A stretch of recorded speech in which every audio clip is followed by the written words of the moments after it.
What's going on, guys? Andrew Piluk Hockey here, back again with another video. Today we're going to be looking at the Maple Leafs cap space and how they have none of it right now. Matt Murray, different trade pieces, buyout candidates, whatever. We are going to look at that all in this video because one of the biggest questions that I get on my comment section, or in my comment section I should say, is how will the Maple Leafs pull this off? And everybody's always like, oh, it's Nylander, but let's look at every option available before trying to trade the 40 goal scorer. Even though if you need to clear cap space, William Nylander would be an option. But before we get any further, make sure to like this video and subscribe. Join the squad. Thank you so much to all the people that have subscribed so far. I know there's a ton of you guys that still watch these videos that aren't subbed.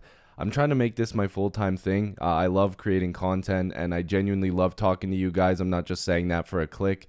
I love doing this, so liking and subscribing actually really does help a lot, and it's completely free, so please do so. I'd greatly appreciate it, and I genuinely mean that. So I want to just have one of these discussion videos. We're going to look at all of the trade pieces that the Maple Leafs have and how they can clear out cap space. And doing that, we need to first look at the cap situation itself. So at the time I'm recording this video, which is July 26th, I can't believe it's already the end of July already. We are in a bit of a pinch here in terms of the cap. They're over by $6.7 million. And there's a few ways to do things here that would just, eliminate the cap space, increase the cap space for the Maple Leafs and make everything okay and there'd be no issues. And for a lot of people, I think they're looking towards William Nylander. And as much as I love William Nylander, there's a bunch of different options that the Leafs have with him, and it has to do with packaging him with one of the Leafs' more expensive defensemen or making separate trades in order to get an expensive defenseman in that top four, which would require trading William Nylander and TJ Brody. Now, I know a lot of people for some reason are on Twitter trying to look at TJ Brody and think that this guy has negative trade value and that he isn't very good. Well, I hate to tell you guys, but statistically and in deeper analytics, TJ Brody had one of his best seasons in the NHL last year, and towards the playoffs, I think he actually got burnt out. And this has happened before. It happened with Mark Giordano, but I think that TJ Brody got a little bit burnt out. And if you go back and watch games from last year, TJ Brody was probably the most stable defenseman the Maple Leafs had for the entirety of the season. There was a good chunk of the season where people were genuinely concerned that the Leafs only had one solid defenseman, and that was TJ Brody. In the playoffs, Morgan Rielly stepped it up offensively and a little bit defensively, and improving the blue line and stuff like that. But TJ Brody was definitely the horse for this team for a couple years now. This is my ringtone. I do apologize unless you like Kendrick Lamar. But there was genuinely issues with the Leafs blue line last year, and TJ Brody was the one that was kind of holding it down for the Maple Leafs for a good portion of the season. But what I do want to look at here first again is if we were to go with the easiest option in terms of clearing out cap space, we're going to use the LTIR section here because that will just clear out the cap space. So it'll show you guys what it is. We're going to use LTIR as, our trade pile, even though Jake Muzzin is definitely going to be sitting on LTIR, unfortunately. So if we put Nylander over here, let's say he's in a trade, right? The Maple Leafs would be in the positive for cap space. And the other easy option would just be to bury, if I could actually get him down here, Dylan Gambrell in the minors. And the reason why you do that is because now you can bury upwards, not now, but you can bury upwards to $1.125 million, I believe, in the minors, which would give the Leafs just under $1 million in cap space. And, you can move around. This isn't what I'm saying the lineup would look like, but you can move pieces around and whatever. Now, the next thing that you would do is naturally trade Matt Murray, right? So you're trading him or buying him out. But let's say they trade him. There's your cap space. The Leafs can go out. They can get a defenseman. They can make another trade, whatever they have to do, and you have the money to do it. But the problem is that you're removing William Nylander as a top 6 forward and, sometimes even just, a top 3 forward on that top line. And you're needing to replace an over a point per game player, which isn't easy to do. You know, I know a lot of people aren't the biggest Nylander fans, but it's not just about Nylander, the player himself. It's about the point production and how you're going to replace it. And there's a lot of people just saying, well, they picked up Bertuzzi, they picked up Domi, they picked up all these guys. They're just going to replace the offense. Well, I would love for that to be the case, but you can't just guarantee that that's going to happen. So we have to look at this on both sides. And I'm not sure if trading William Nylander is going to be the best option for the Maple Leafs in terms of clearing out cap space. So we're going to bring all these guys back up, and we're going to go back to another option here. Again, you know what? I'm just going to leave Gambrell in the minors because this is getting really annoying with him being on the roster. So the Leafs will probably bury that contract more than likely because it just makes the most sense. So now we're back to the situation where the Leafs are over the cap by quite a bit. And, you know, like I said, we've buried Gambrell. So the first guy, that we're going to take a look at is Matt Murray. And this is the most obvious option, right?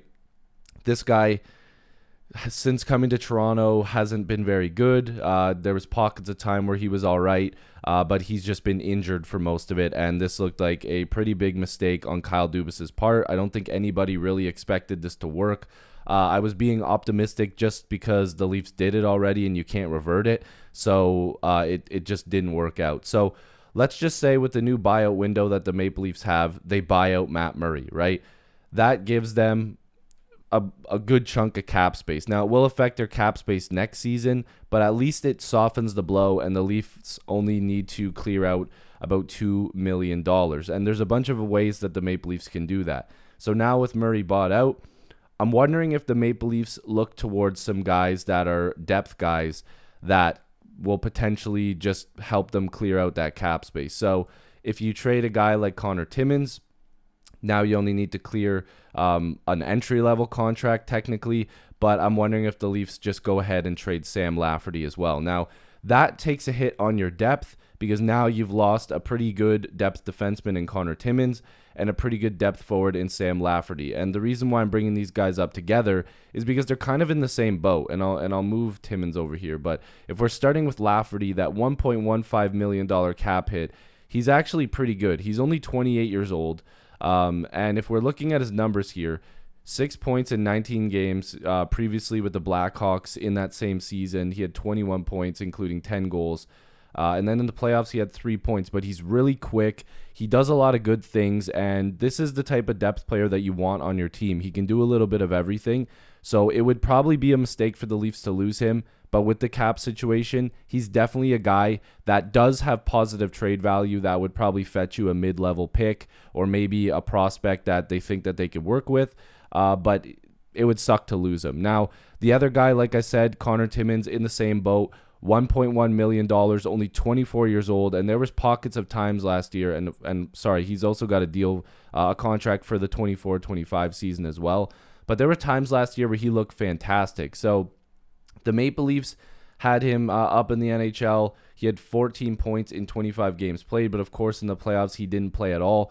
But 14 points in 25 games played is not bad for a guy that couldn't even crack the playoff roster. I think the Leafs definitely want to keep this guy around.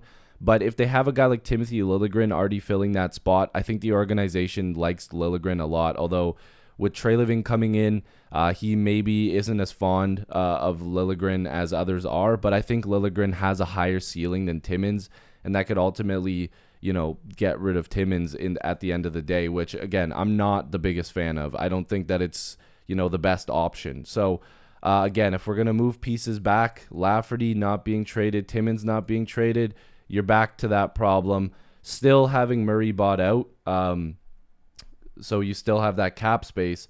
The next option is one that I'm not really sure why people want to do this, but that's trading TJ Brody. And again, if you do that, you buy out Samsonov, not Samsonov. You buy out Murray, and you trade TJ Brody, who again will have positive trade value.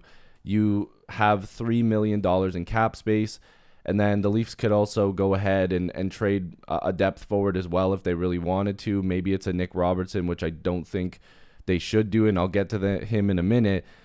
But that gives the Maple Leafs space. But Again, I'll remind you guys, it seems so easy to just be like, okay, cool, buy out Murray, trade Brody, boom, we've got our space, everything's great. But you have to replace those Brody minutes. And from what everybody's been talking about this offseason, this Maple Leaf blue line needs to be rebuilt a little bit. And if you're going to take away the guy that a lot of people would argue is their best defensive defenseman for the last couple of years, which I think is an absolute no-brainer. Like, there's no question that he's been the best. I don't care about points in this situation. In terms of just playing the game of defense, TJ Brody has been the guy. So you have to replace that defensive responsibility for over 20 minutes a night. And that's really tough. And looking at the Maple Leafs blue line, if they were to trade a guy like TJ Brody, now you're banking on Liljegren taking a massive step this year and potentially playing in the top 4, which they kind of have to have him. Then you have Jake McCabe having to have the responsibility of John Klingberg literally playing no defense. This guy does not play defense whatsoever.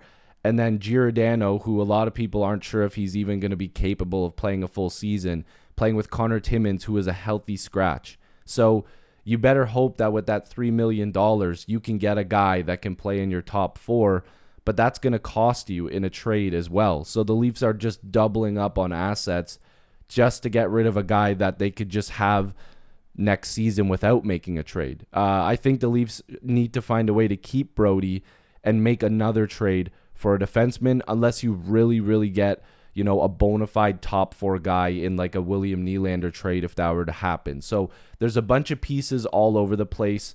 The last one that I want to just briefly talk about is Nick Robertson. We've talked about this at length, but I want to highlight his age. And it's 21 years old, right? If you look at this guy, he's cheap. He's been injured. And he has the worst luck, the absolute worst luck. And everywhere he's played, he's put up points. Now, with the Maple Leafs, he hasn't really got a chance to show that. 5 points in 15 games was his best little stretch there. But for a guy that, was being used as depth, he wasn't really being used in the top 6 for those 15 games, only briefly. He looks like an NHL player. He back checks. He's fast. He's got one of the best shots that I've ever seen. And I'm not saying that just to be, just to overrate him or anything, but he's 21 years old. And this is where it scares me a little bit, because we do know as Leaf fans that the Leafs have given up on guys before that were pretty young, that, maybe got injured a little bit. They're showing a little bit of potential, but we'll ship you off somewhere else. Carter Verhaeghe, Marchment. There's players that we can name for days. And these guys have gone on to be, 30, 40 goal scorers, right? So if you give up on a guy like Nick Robertson, you have to know that this guy isn't going to do something. You have to know, okay, you know what? Everything we've seen, everybody we've talked to says this guy isn't going to be good. He's out. We're getting rid of him. But the Maple Leafs shouldn't give up on this player yet. I truly don't believe they should give up on him. He's cheap, and they need guys to fill into that bottom 6, cheap roles, everything like that. So I would hold on to him, but it looks as though the Maple Leafs are going to have to make some tough decisions. Like I said, I think the easiest way that for them to clear cap space immediately is to buy out Murray and then pick from their depth and trade off those guys. But again, it's very complicated, because now you have to replace those guys with basically guys that are making the bare minimum in the league that haven't really shown anything yet. Maybe they're banking on guys like Bobby McMahon to come up and fill in a role that will eliminate a Lafferty, that will eliminate, whoever, like a Pontus Holmberg coming up and playing really well. We'll have to see. But I wanted to at least give you guys some options, and I want you guys to sound off in the comments. How do you believe, what combination of these guys will get moved in order to clear out cap space, or will any of these moves happen? Maybe none of these ones will happen, and you have a different one. So let me know down below. If you are new here, like this video and subscribe, join the squad. I'd love to have you guys here, and hopefully I'll see you in the next video or stream. Peace.